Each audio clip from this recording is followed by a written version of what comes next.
जी, absolute zero में हमने जो कल पढ़ा वो कुछ यूं था कि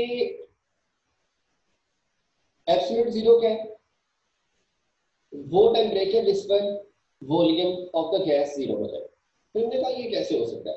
तो हमने कहा आपको क्वांटिटेटिव डेफिनेशन का सहारा लेना पड़ेगा। आपने क्वांटिटेटिव डेफिनेशन पढ़ी कि आप अगर टेम्परेचर 1 डिग्री सेल्सियस बढ़ाते हैं या कम करते हैं तो volume 1/273 of its original volume at 0 degree Celsius बढ़ता है या कम होता है। तो 1/273 of its original volume at 0 degree Celsius कितना बनता था? 2, क्योंकि 0 डिग्री सेल्सियस पे जो वॉल्यूम हमने लिया था वो कितना लिया था? 546। 546 का 1/273 वो कितना बनता है? आपको पता था? 2। सही है।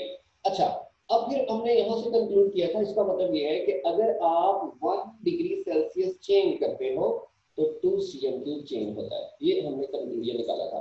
ऐसे मैंने कहा था अगर आप 1 डिग्री सेल्सियस बढ़ाओगे वॉल्यूम 2 cm³ बढ़ेगा तो 546 शुरू में होता है तो 548 हो जाएगा।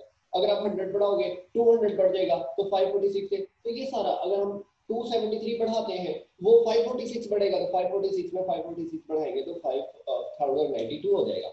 और 546 में से 546 कम करेंगे तो 0 हो जाएगा।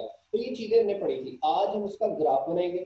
ग्राफ बना के आपको ये बताएंगे कि भाई वो जो एब्सोल्यूट जीरो की डेरिवेशन है या चार्ल्स लॉ है उसमें जो टेम्परेचर है डिग्री सेल्सियस में क्यों नहीं चलता, केल्विन में क्यों चाहिए। सही है। और वो जो ग्राफ बनाना है वो कैसे बनाना है, उसकी क्या चीजें हैं। इसलिए पहले थोड़ा सा सीखा करें, समझा करें, देन आप फिर क्वेश्चन किया करें कि भाई कि ये वाला चीज कैसे करनी है कैसे नहीं करनी। इसलिए जरा सुनिएगा, आज मैं टेबल बनाऊंगा।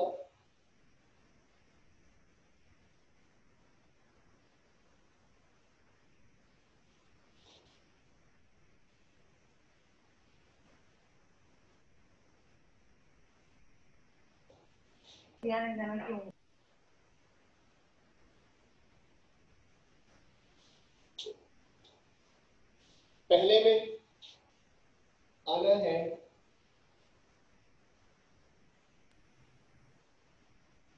वॉल्यूम इन सेंटीमीटर क्यूब, दूसरे में आना है टेम्परेचर इन डिग्री सेल्सियस, तीसरे में आना है टेम्परेचर इन केल्विन और चौथे में आना है K = V/T कांस्टेंट की वैल्यू। ये चार लाइनें बनती हुई देखनी है।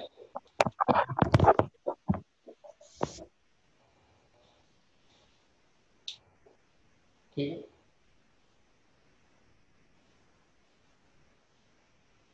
अब यहां पे देखिएगा,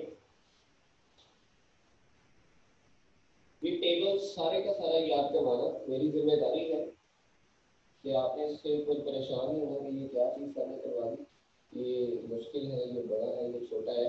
ऐसा कुछ नहीं है, ये बहुत आसान वैल्यूज है जो आप लोगों को अभी सिखाई जाएगी। लो, तवज्जो रखनी है। मैंने कुछ ऐसी वैल्यूज लेनी है, चंद ऐसी वैल्यूज लेनी है जो कि क्या नाम उसे बोलते हैं,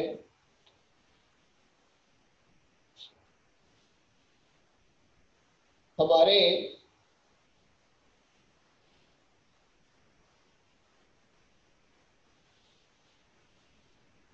जो कि हमें डबल करना और उसे हाफ करना बहुत आसान हो, ऐसी वैल्यूज हमने कलेक्ट करनी है। अब देखिए, मसलन आपको एक वैल्यू याद रखनी है बस, बाकी सारी वैल्यूज याद करवाना मेरे जिम्मे। 0 डिग्री सेल्सियस पर वॉल्यूम कितना होता है? 546 cm³। इस बात को मानते हैं? ये कल मैंने याद करवाया था। 0 डिग्री सेल्सियस पर वॉल्यूम कितना होता है? 546 cm³। ओके, डन है ये बात। अच्छा, अब मेरा ध्यान थोड़े से तवज्जो। अब देखो, मैं टेम्परेचर बढ़ाना ना तो हम भी बड़े सियाने होते हैं। हम उसे जीरो को अपना बढ़ा के 1 करेंगे या जीरो को बढ़ा के 10 करेंगे या जीरो को बढ़ा के 100 करेंगे या जीरो को बढ़ा के 200 करेंगे। क्यों? 200 का डबल 400, 400 का डबल 800, उसको डबल करना आसान है। इसलिए वो वैल्यूज लेनी है जिसको डबल करना या डिवाइड करना क्या हो, आसान हो। मसलन फोकस करें, मैं कहता हूँ मैं 1 डिग्री सेल्सियस बढ़ा के देख लेता हूँ, फिर 10 बढ़ा के देख लेता हूँ, फिर 100 बढ़ा के देख लेता हूँ। फिर 200 बढ़ा के देख लेता हूँ, फिर 273 बढ़ा के देख लेता हूँ।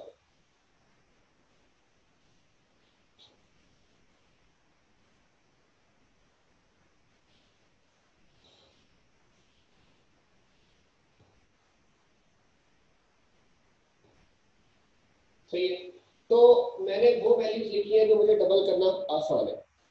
फिर अब डबल करने वाला तो चक्कर खत्म हो गया। अब हम क्या कहते हैं, यही वैल्यूज जो है वो बढ़ाई है ना, यही कम करनी है। -1, -10, -100, -200, -273। आपने आपने बच्चों उधर व्हाइट बोर्ड से उधर क्या देखना है? बिल्कुल ठीक ग्राफ नजर आ रहा है, आप थोड़ा सब्र करें।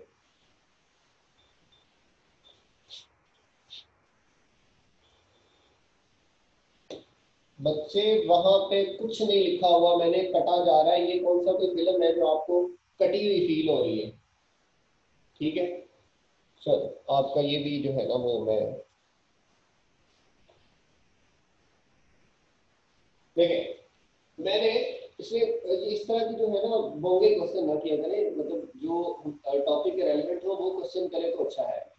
ठीक है, ये हो गया वो हो गया, ये चीप से क्वेश्चन हमें अच्छे नहीं लगते। ठीक है, तो जो टॉपिक से रेलिवेंट है वो गए। अब सुनिए, मैंने आपको कहा आप जीरो याद रखें, जीरो पर क्या है 546। ठीक है, अब सबकी तवज्जो इधर हो, किसी की तवज्जो इधर उधर हुई और उसे समझ ना आई तो फिर बहुत नामुनासिब ठहरेगा आपके लिए और हमारे लिए, तो इसलिए जरा सबका जो इधर देखना और समझना बहुत जरूरी है। सुनिए, जीरो पर 546 है, हर चीज जीरो से बढ़ानी है, इसलिए मैंने जीरो को स्टैंडर्ड। अगर आप टेम्परेचर 1 बढ़ाते हो तो वॉल्यूम कितना बढ़ता है? 2। अगर जीरो से 1 किया है टेम्परेचर तो वॉल्यूम 2 बढ़ेगा ना, 546 से कितना बनेगा? 548, 548 हो जाएगा। ओके, एक बात। दूसरी बात क्या है, अगर आप 0 से 10 बढ़ाओगे, 1 से 10 नहीं बढ़ाना, 1 से 10 का मतलब होता है 9 बढ़ाया, 9 नहीं बढ़ाना हमने। 0 से अगर 10 बढ़ाओगे तो वॉल्यूम बढ़ेगा 20। 546 में 20 बढ़ाओ, 546 में 20 बढ़ाओ तो क्या मैं कह सकता हूँ 746 अपना 566? तो मैंने क्या लिख दिया 566। फिर मैं जीरो में 100 टेम्परेचर बढ़ा रहा हूँ, वॉल्यूम कितना बढ़ेगा? 200। तो 200 बढ़ने से 546 में 200 बढ़ाओ तो आंसर क्या है? 746। जीरो में 200 बढ़ाया, 200 जब बढ़ाया 0 डिग्री सेल्सियस से तो वॉल्यूम कितना बढ़ेगा? 400।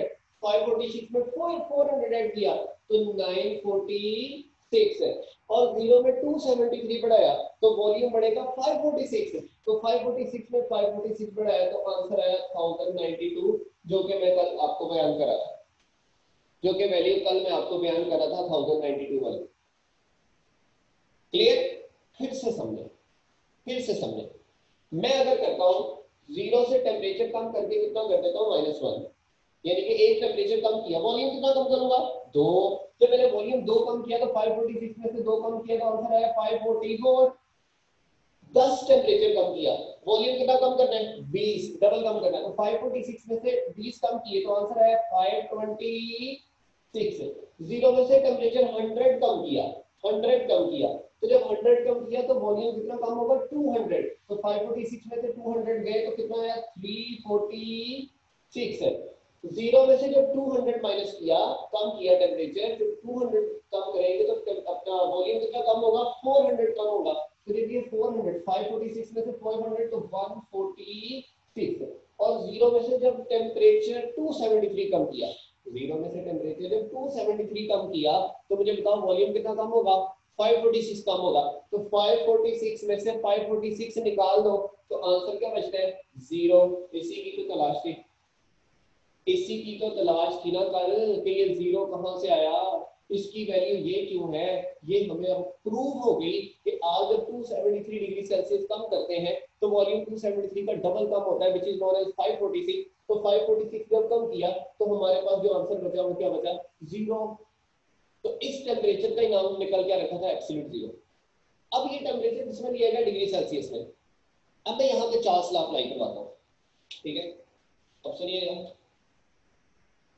अब ये दो हमें अभी मैंने करवाने हैं।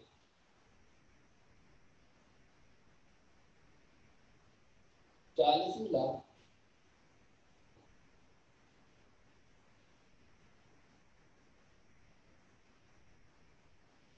when temperature is in degree Celsius या सेंटीग्रेड स्केल। आपको पता है V1 over T1 is equal to V2 over T2। यहाँ पे V1 और V2 वगैरह और T1 और T2 वगैरह वो सिलेक्ट करने हैं जिनको बगैर कैलकुलेटर के आप हल कर सकते, ठीक है। इसलिए मैंने वैल्यूज बोली हैं। मसलन देखो, बगैर कैलकुलेटर के डिवाइड करना या मल्टीप्लाई करना, ये 10 को आसान होता है और 100 को आसान होता है, सिर्फ पॉइंट्स को इधर उधर लेके जाना होता है। तो ये पहली वैल्यूज, ये वाली वैल्यू को 1 मान लो और ये वाली वैल्यूज को 2 मान लो। पहले वाली नीचे वाली 10 वाली वैल्यूज को 1 मान लो और 100 वाली वैल्यूज को क्या मान लो, 2 मान लो। ओके, मान लिया। अच्छा, अब 1 और 2 की बात है। अब सुनिए, इसके ऊपर जो वॉल्यूम होगा वो 566 और टेम्परेचर 1 जो होगा वो 10 डिग्री सेल्सियस। इसमें टेम्परेचर 2 क्या होगा 100 डिग्री सेल्सियस और वॉल्यूम 2 क्या होगा 746। तो मैं ऐसे इसकी वैल्यू लिख रहा हूँ, volume 1 566, temperature 1 10 degree Celsius, volume 2 746। अपने से लिया, कोई भी वैल्यू ले सकते हैं लेकिन जो आसान हो वो लेनी है ताकि आपको कैलकुलेटर का सहारा ना लेना पड़े। और टेम्परेचर क्या था इस पर 100 था, टेम्परेचर इस पे क्या था 100 था। अब मैंने चार्ल्स लॉ का ये वाला फार्मूला लगा के जस्टिफाई करने की कोशिश करनी है। अब देखिएगा बच्चे, अगर मैं डिवाइड करूं तो इन्हें क्या आना चाहिए, इक्वल आना चाहिए ना, और सूत्री तौर पे क्या आना चाहिए, इक्वल आना चाहिए। तो मैं वैल्यूज लगाता हूँ, वॉल्यूम 1 है 566 और टेम्परेचर 1 है 10, वॉल्यूम 2 है 746 और टेम्परेचर 2 है 100। They should be what, equal. They should be क्या, इक्वल होना चाहिए। लेकिन क्या ये इक्वल है? अब जरा देखो तो, जब 566 को 10 पे डिवाइड करते हैं तो आंसर 56.6 आएगा कि नहीं आएगा, बगैर किसी कैलकुलेशन के। और इसको जब अपना करते हैं तो 7.46 आएगा कि नहीं आएगा, बिल्कुल आएगा। मुझे बताओ 56.6 और 7.46 कौन से जहान में इक्वल है, किसी जहान में इक्वल नहीं है। तो हम कहते हैं इक्वल है, ये कहता है इक्वल नहीं है। ये जस्टिफाई क्या कर रहा है, इक्वल है नहीं है। अब क्यों नहीं इक्वल आया भाई, क्योंकि चार्ल्स पढ़ क्यों रहे हैं, और वही इक्वल था। लेकिन शर्त क्या थी, टेम्परेचर डिग्री सेल्सियस में नहीं लेना, एब्सोल्यूट टेम्परेचर लेना है, केल्विन में लेना है। तो हमने किसमें लिया था, डिग्री सेल्सियस में। तो जब जब टेम्परेचर डिग्री सेल्सियस में लोगे चार्ल्स लॉ एप्लीकेबल नहीं होगा, ठीक है। अब सुनिए, हम कहते हैं hence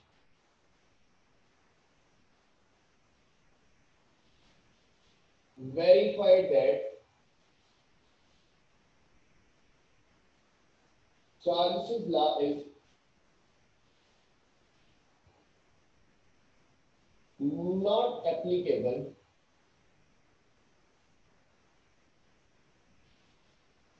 when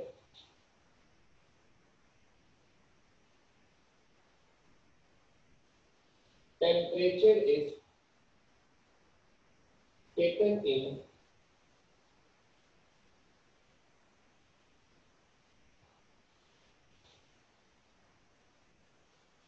centigrade scale. Temperature को जब सेंटीग्रेड स्केल में लिया जाता है तो चार्ल्स लॉ एप्लीकेबल नहीं रहता। ये यहां से हमने जस्टिफाई कर लिया। ओके, अब एक काम करो,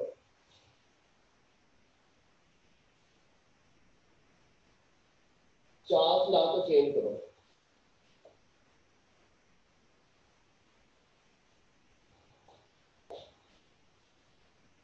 When temperature is in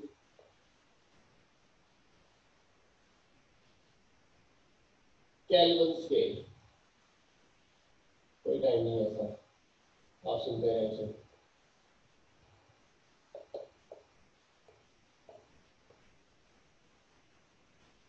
temperature is in kelvin scale, ठीक है।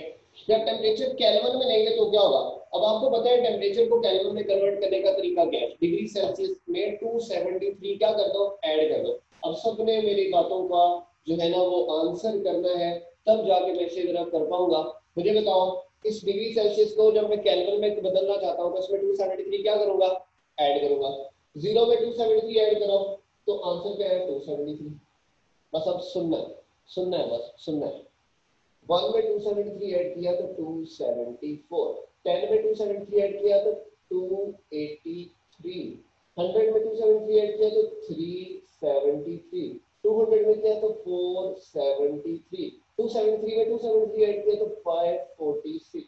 वेरी इंपॉर्टेंट एमसीक्यू कि कौन सा ऐसा टेम्परेचर है जिसमें वॉल्यूम इसका डबल हो जाता है, तो वो 546 केल्विन या 273 डिग्री सेल्सियस ये एक्सरसाइज का एमसीक्यू, ठीक है।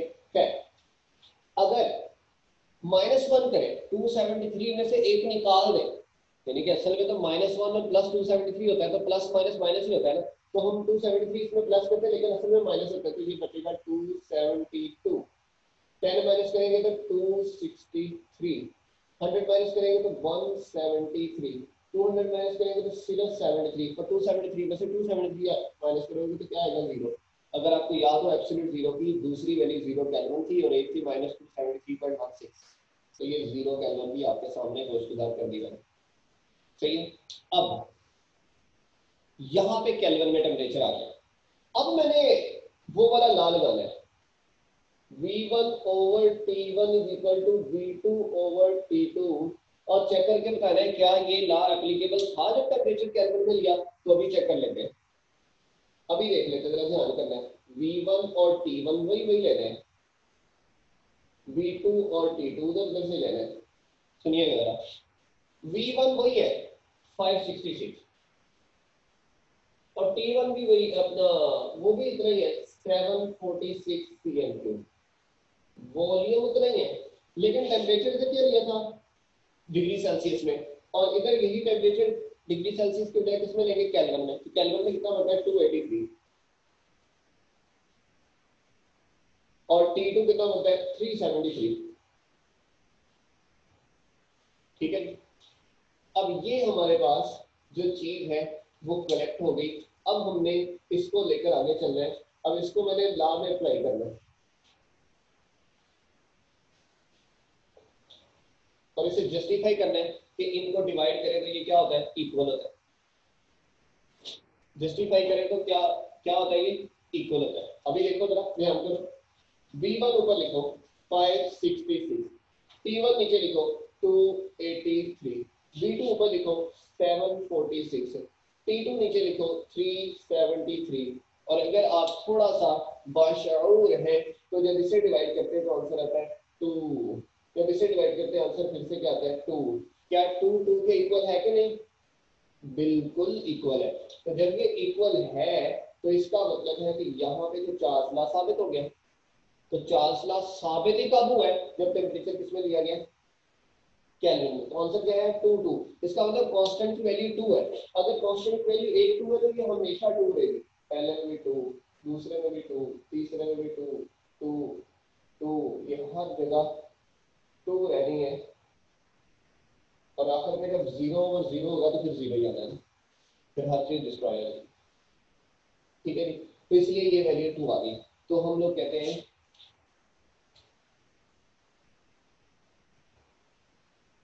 hence justified that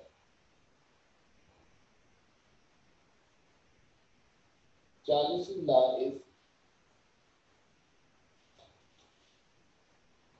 applicable when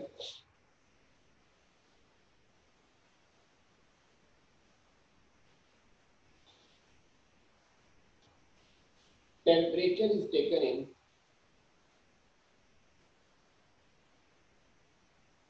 kelvin scale या एब्सोल्यूट स्केल। इसीलिए आप जब भी चार्ल्स लॉ की डेफिनेशन करते हो तो आपको एब्सोल्यूट टेम्परेचर के डायरेक्टली या इनवर्सली लिखना पड़ता है, आप उसके अलावा नहीं लिख सकते। क्यों नहीं लिख सकते हो मैंने बता दिया कि जब आप डिग्री सेल्सियस मानोगे तो वो चार्ज में एप्लीकेबल ही नहीं है, केल्विन मानोगे तो ये एप्लीकेबल है, वरना ये एप्लीकेबल है ही नहीं। सही हो गया। तो ये थी उसकी जो टेबुलर डेफिनेशन और एक्सप्लेनेशन।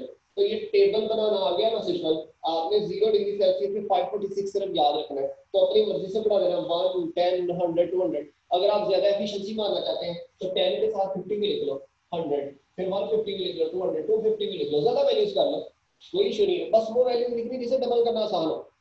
जैसे अगर आप लिखोगे 72 या 89 तो उसे डबल करना मुश्किल होगा ना, तो ऐसी बोगी माननी क्यों है जिसके लिए हमें मेहनत करनी पड़े, दिमाग सोचना पड़े। तो हम बड़े सिंपल सा लेते हैं, जो वैल्यूज ऊपर लिखी है वही वैल्यूज नीचे माइनस में लिख देनी। मैक्सिमम 273 तक ऊपर जाना, मैक्सिमम 273 तक हमने नीचे आना। बिल्कुल आ गए। अब हमने देखा कि यहाँ पर हमारे पास ये वैल्यूज आ गई। फिर टेम्परेचर डिग्री सेल्सियस को किसमें बदल लिया, केल्विन में, तो ये भी वो देखते हो जाना, ये भी इसमें कुछ सोचने वाली बात नहीं है। तो जब आप वॉल्यूम और टेम्परेचर को डिवाइड करते हो, देखो 1092 को 546 पे डिवाइड करो, जाहिर बात है 1092 546 का डबल होता है, तो आंसर 2 ही आना है। फिर 946 को सारों को करो आंसर, तो ये एंड वाला 0 को 0 0 आता है। तो बाकी सारा टेबल बिल्कुल फटे में पड़ा है। इसी मैंने कहा था टेबल मैंने याद करवाना बताना है, बाकी काम आपका है। Clear everyone? Yes yes sir. चलो यस सर। अब देखो, चलो अब देखिए, इसके बाद हमारे पास है आखिरी इसका पॉइंट, वो है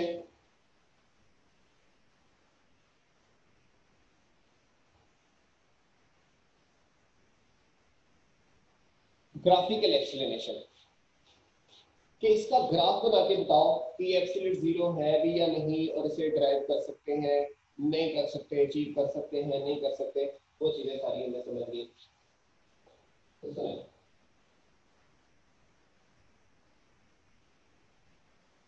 यहां तक डन है भी सबको? तो अब मैं जरा ग्राफ इसका जरा शुरू से बनाना चाहता हूँ ताकि ये आपको क्लियर है। अब इसी का ग्राफ हमने आगे बनाना है, तो मैं इसे रेज करके दोबारा यहाँ से ही बनाऊंगा, मीटिंग सर ज्वाइन करें।